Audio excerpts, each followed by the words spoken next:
life can be very complicated. So we can't always oversimplify things. And sometimes it requires deeper processing. It requires looking at the nuances of life. It requires sitting in the shit and allowing yourself to feel your feelings when you feel like life sucks. And that's okay too. Hey, listener, welcome to episode number 95 of Listen Up. So today, I want to share with you a coaching tool that I believe is a game changer for your life. And if you're not the one who needs to hear this today, I promise you there's someone in your life that needs to hear this message. It is super important.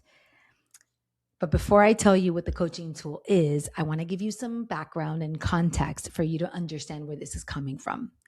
You see, what prompted this conversation you and I are going to have today is a conversation that I had last week with a friend of mine. This friend of mine is someone I love very much, and she called me because she is in the thick of it right now. She's going through a hard time. She is divorced and has been opening her heart to finding love again. And she's just feeling all the feelings right now. She feels disappointed and disillusioned. She feels frustrated, not only in the relationship side, but just in life in general. She's in one of those spirals. Maybe you've been in this before, where when one thing is going wrong, it seems like everything is going wrong, and it almost feels like life is working against you, and you feel like things are never gonna get better. Have you ever felt that way? Like that just deep frustration, disillusion, anger, disappointment, you're just in the thick of it. That is where this friend of mine is at right now. So she calls me to kind of vent to me and tell me what is going on. And you have to understand something. I am a life coach, and this is what I do for a living. But there is a big difference between friendship and life coaching.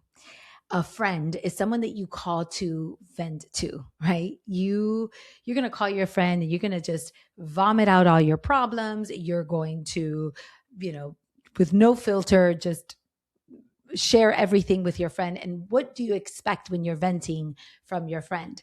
You expect your friend to egg you on, listen, have your back, tell you, you're right. Life sucks. Agree with you, right? That's what a friend does. A friend will listen intently and hold space for you and show up with flowers or a bucket of ice cream and say, okay, let's cry together and let's just be in the thick of it together.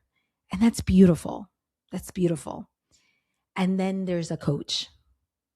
A coach is someone that you process with. A coach is going to hold a mirror to your face. A coach is going to challenge your thoughts. It's going to invite you to take responsibility, invite you to look at things from a different angle, isn't always going to agree with you or egg you on. A coach is going to make you do the work. And here's the thing. When you are with a friend, you can't put your coach hat on unless you're invited to do so. Because sometimes the person isn't ready for coaching. The person isn't ready to process.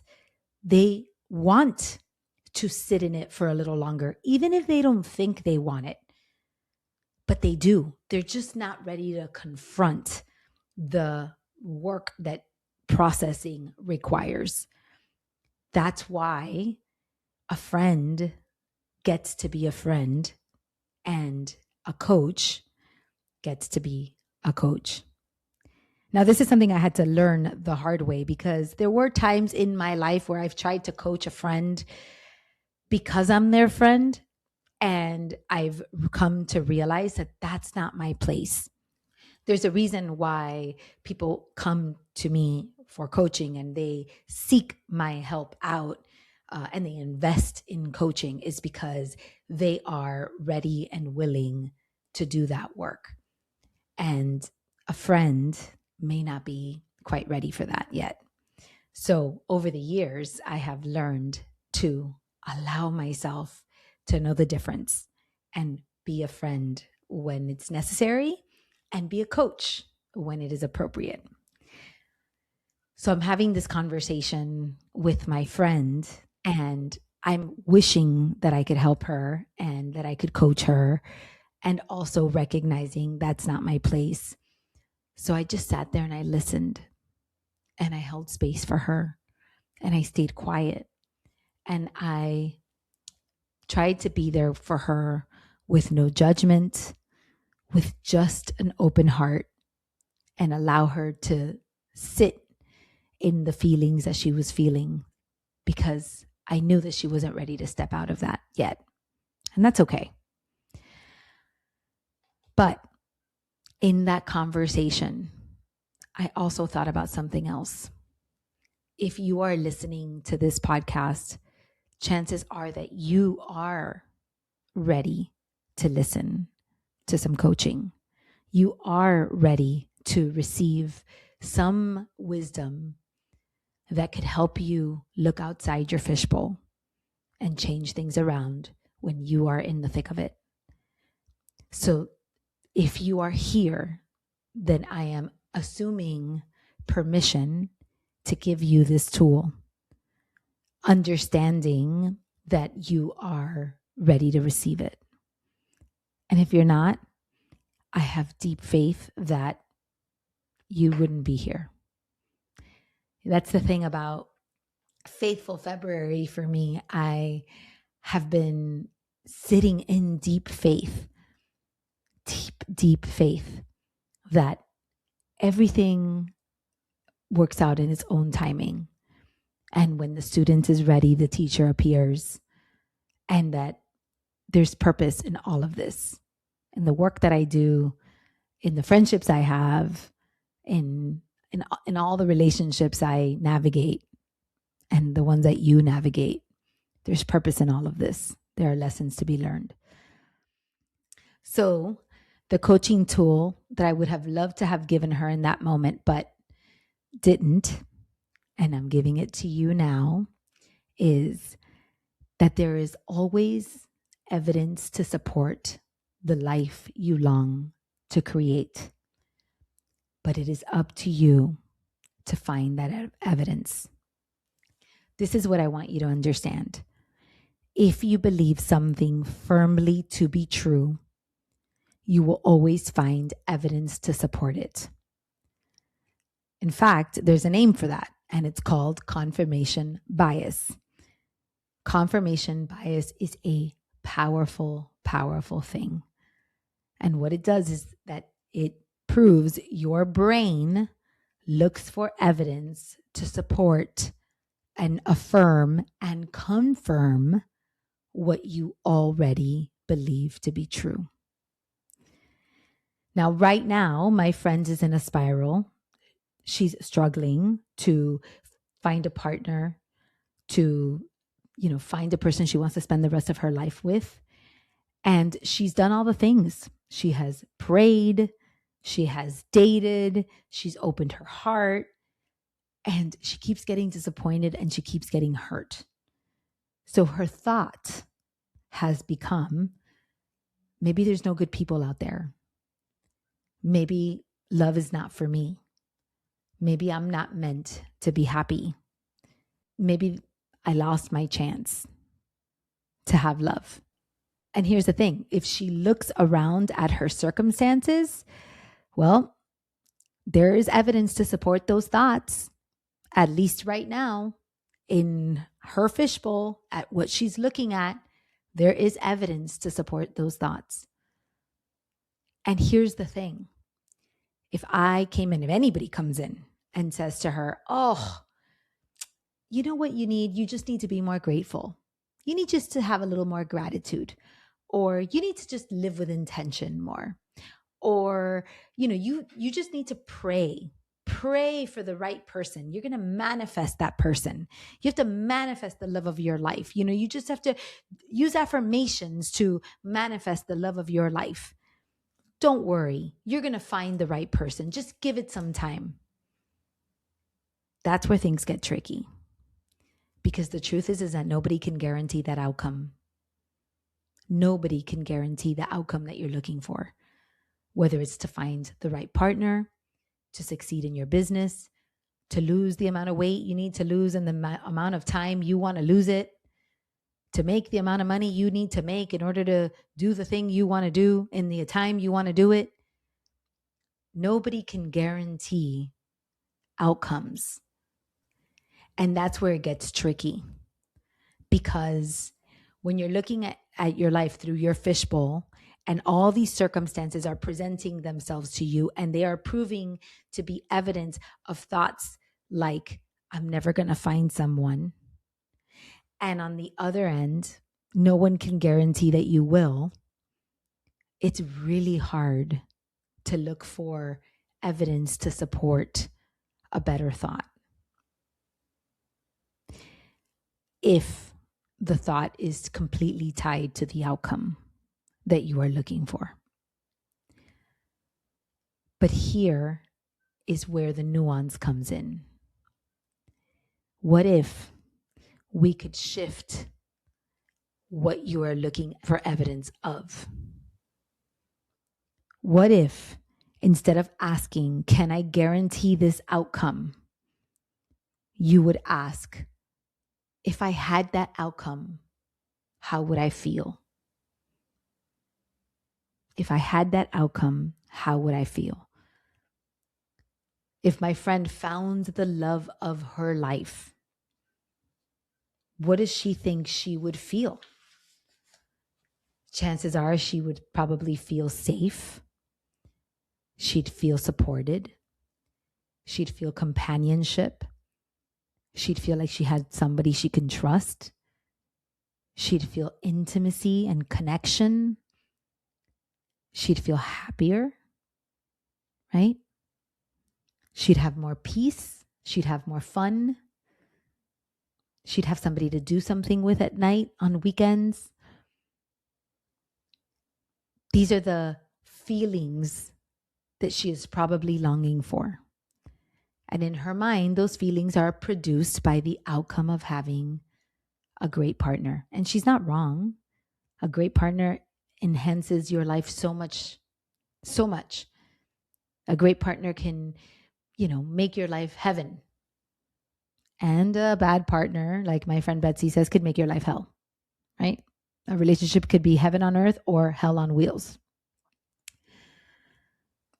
But what if, instead of looking for evidence that there is or there is not the right person out there, she looked for evidence that those feelings that she wanted to feel are available to her right now?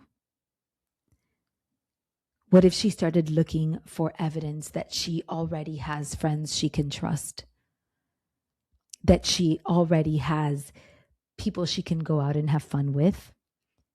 That she can already create intimacy in her own life? That she could find meaning and peace and joy in the circumstances as they are right now? What if she were to look for evidence of that? And what if she looked for evidence that it's never too late to find a partner? That she's got time. For example, in my personal life, I have so much evidence that it's never too late to find a good partner. In fact, I have my mother and my mother-in-law who have both found deeply meaningful and fulfilling relationships in their 70s. My mother-in-law has found love, 69 years old. My mom got married at 70. They both have, after decades of being in relationships that were not serving them, they have found their way to a relationship that serves them today. So if we were to look at them, what could we learn about their experience? Does their experience guarantee that my friend is going to find somebody? No. But success leaves clues. And in both of their circumstances, the clue that I think is most meaningful for this conversation is that both of them got to a point in their life where they started to love themselves, find themselves worthy of love, refuse to settle for somebody that wasn't going to treat them the way that they deserved, stopped looking for fulfillment in a partner and started looking for fulfillment in their own lives. In fact, in both of their cases, they had already accepted the fact that because of their age and their circumstances, they were never going to find somebody. And they started to be okay with that. They actually started to enjoy it and enjoy a life on their own where they could enjoy their grandchildren and their families and not have the pressure or the problems of having a relationship. And then all of a sudden, someone appeared and that partner was worthy enough for them to explore a new possibility. And it's also evidence that when you do the work yourself, when you start taking care of yourself, you start to turn the tide and the universe rewards you. Can I guarantee that the universe is going to reward my friend with a partner? Of course not.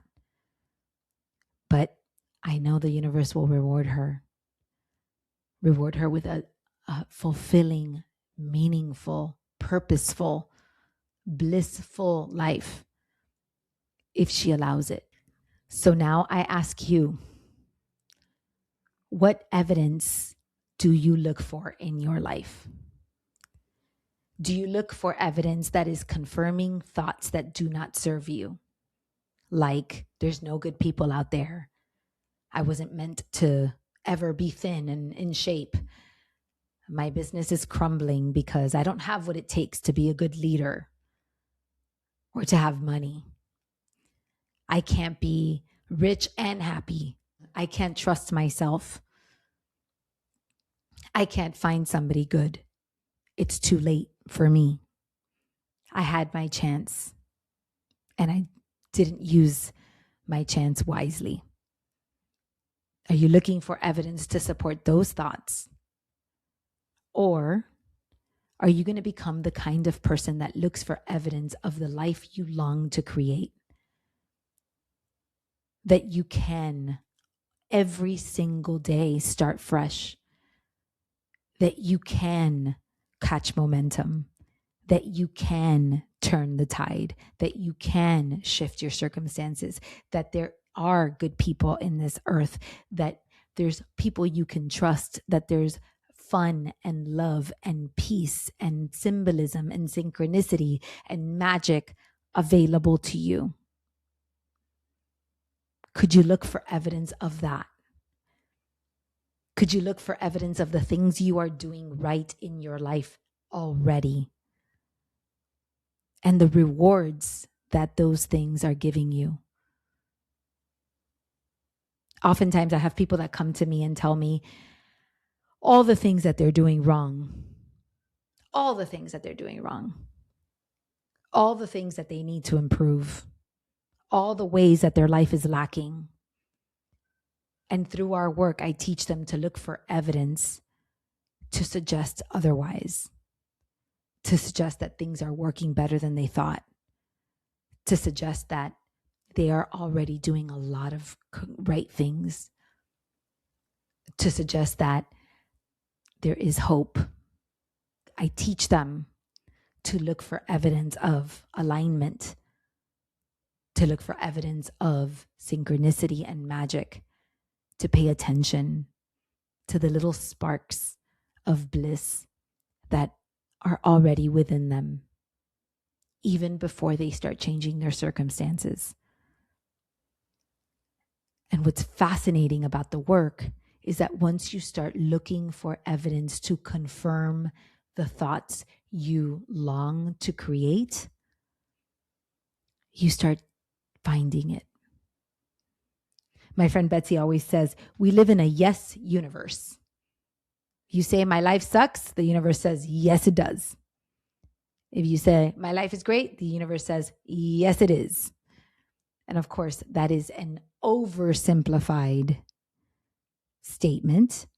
Life can be very complicated, so we can't always oversimplify things. And sometimes it requires deeper processing. It requires looking at the nuances of life. It requires sitting in the shit and allowing yourself to feel your feelings when you feel like life sucks. And that's okay too. This isn't a formula of like, oh, I'm just going to affirm my way into positivity, or I'm going to just pretend like my life is amazing and then it'll just become amazing. That's not what this is. This is strategic, intentional processing to train your brain to start designing a life that supports you instead of sabotages you. And yes, we use affirmations. And yes, we use gratitude. And yes, we use intentions. But we don't use those things loosely or mindlessly. We use them as tools in our toolbox. And when we understand how to use those tools in our toolbox, we use them strategically, not haphazardly. That is why coaching is so important. My mission on this podcast has been to be a voice in your head that allows you to shift your perspective when you need it.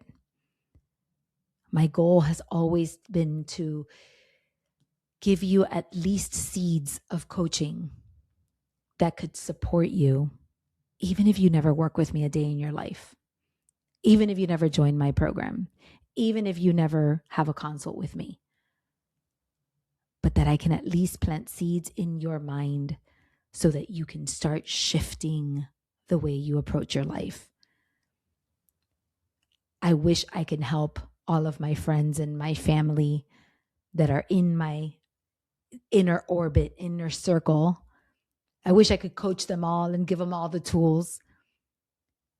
But sometimes the student is not ready. And therefore the teacher hasn't appeared. And I'm not meant to be everybody's teacher. Let's be honest. I mean, that's how life is, right? Like we find teachers in all sorts of places. I'm not going to be everybody's teacher. God knows I need my own teachers.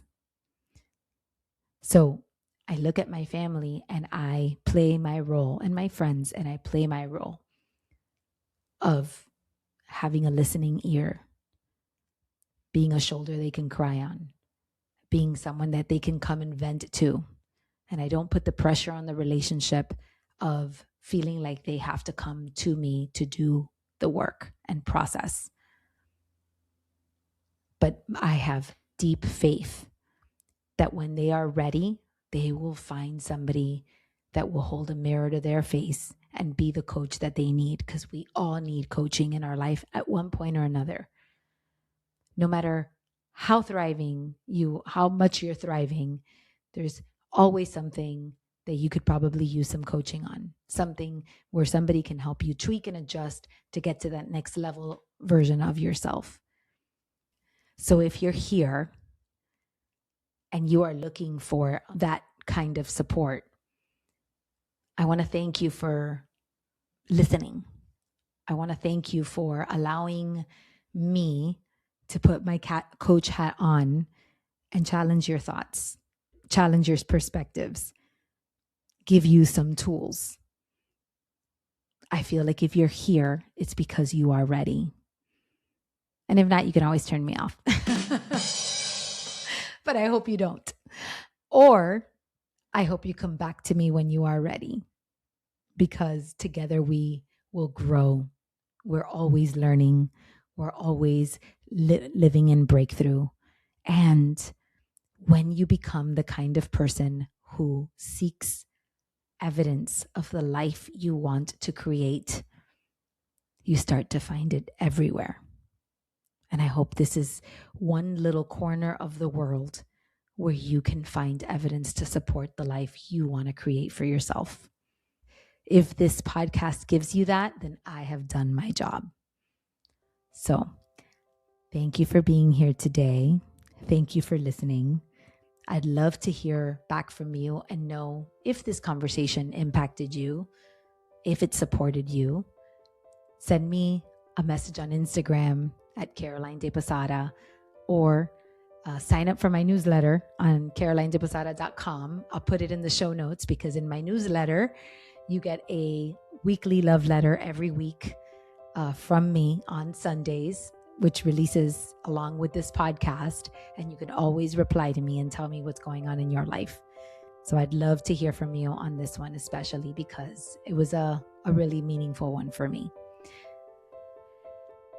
But that's all I got for you today. So thanks again. And I hope I gave you something to reflect on this sacred Sunday. And I will see you next week. That's it for today's episode. Thanks so much for being here. I am deeply, deeply grateful to connect. If you're loving this podcast, I'd love if you'd follow, rate, or leave a review wherever you listen to podcasts. Those reviews help us so, so much. And if you know of someone who could really use a voice like mine in their head, please share this episode with them. Now, if you're feeling called to keep the conversation going, come join us inside the Bliss and Up community on Facebook. It is a free space to reflect and root into intention together. You can find the link in the show notes, or just search Bliss and Up with Caroline De Posada on Facebook. I'd love to welcome you in. Until next time, take care and keep noticing the sparks of bliss in your life.